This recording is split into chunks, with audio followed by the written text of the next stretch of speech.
ये कहानी है 1938 कैरली नाम के एक आदमी की, हंगेरियन आर्मी में, और वो उस कंट्री का बेस्ट पिस्टल शूटर था।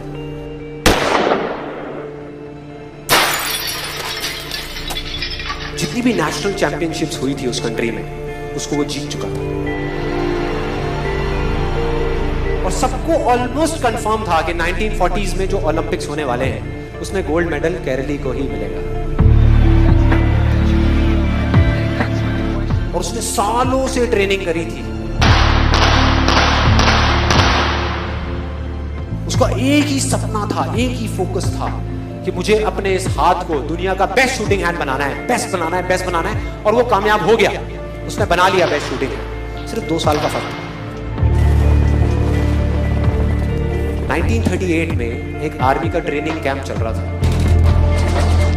क्योंकि वो आर्मी में था तो एक एक्सीडेंट हो गया। उसके उसी हाथ में जिससे उसने गोल्ड मेडल जीतना था, उसमें एक हैंड ग्रेनेड फट गया और वो हाथ चला गया। जो उसका सपना था, जो फोकस था, सब खत्म।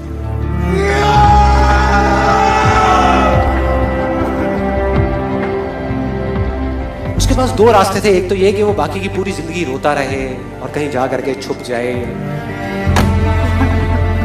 या अपना जो गोल था जिस पे उसने फोकस किया हुआ था उसको पकड़ करके रखा। तो उसने फोकस किया उस पे नहीं जो चला गया था, जो उसके पास नहीं था। उसने फोकस किया उस पे जो उसके पास था।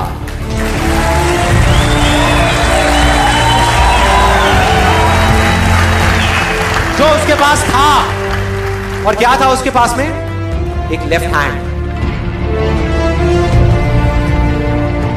एक ऐसा हाथ जिससे वो लिख तक नहीं सकता था। 1 महीने तक उसका हॉस्पिटल में इलाज चला इस हाथ के लिए, और सही 1 महीने बाद अपनी ट्रेनिंग शुरू कर दी इस हाथ की।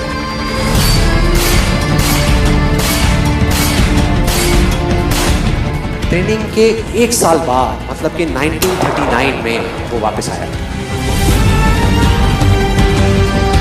नेशनल चैंपियनशिप्स हो रही थी वहीं पे हंगरी में, और बाकी भी बहुत सारे पिस्टल शूटर्स थे वहां पे।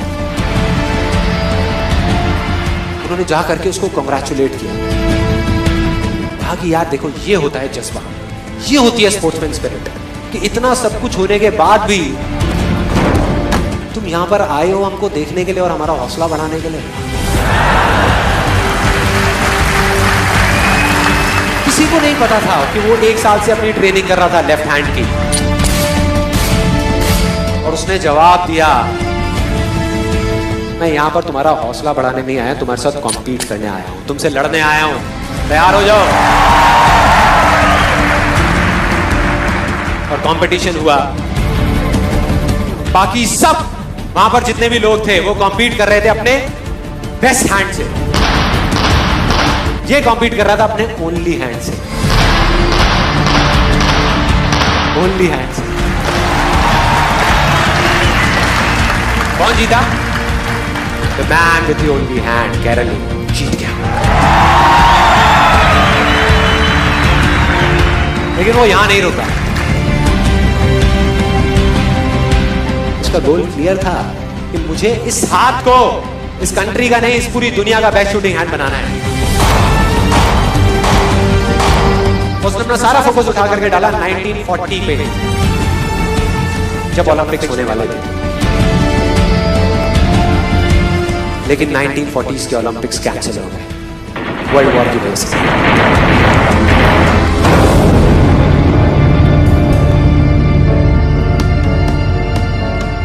उसने अपना सारा फोकस उठा करके कहां डाल दिया? 1944 में जो ओलंपिक्स होने वाले थे उसके ऊपर। 1944 में जो ओलंपिक्स होने वाले थे वो भी कैंसिल हो गए वर्ल्ड वॉर की वजह से। फिर से कैंसिल।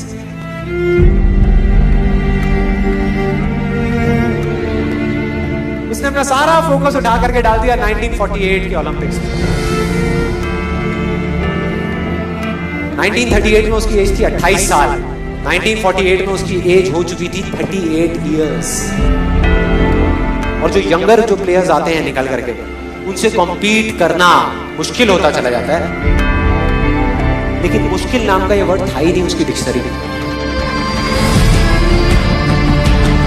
वो गया, पूरे वर्ल्ड के बेस्ट शूटर्स आए हुए थे जो अपने बेस्ट हैंड से कॉम्पीट कर रहे थे, और ये अपने ओनली हैंड से कॉम्पीट कर रहा था। और कौन जीता? The man with the only hand.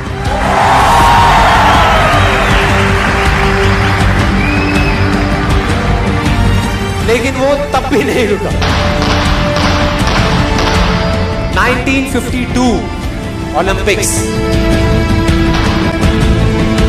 दोबारा कॉम्पीट किया उसने,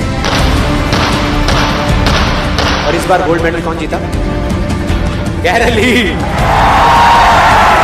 4 साल बाद दोबारा से, और पूरी की पूरी हिस्ट्री को बदल करके रख दिया ओलंपिक्स।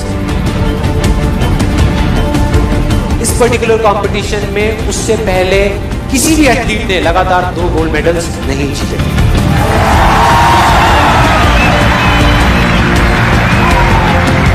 अब किसी भी लूजर के पास चले जाओ, उसके पास लिस्ट होगी बहानों की कि मैं इस वजह से फेल हुआ अपनी लाइफ में, इस वजह से मैं कुछ नहीं कर पाया। बहुत लंबी लिस्ट है। दूसरी तरफ विनर के पास चले जाओ, उसके पास में 1000 वजह होगी वो ना करने की जो वो करना चाहता है, सिर्फ एक वजह होगी वो करने की जो वो करना चाहता है, और वो कर जाएगा।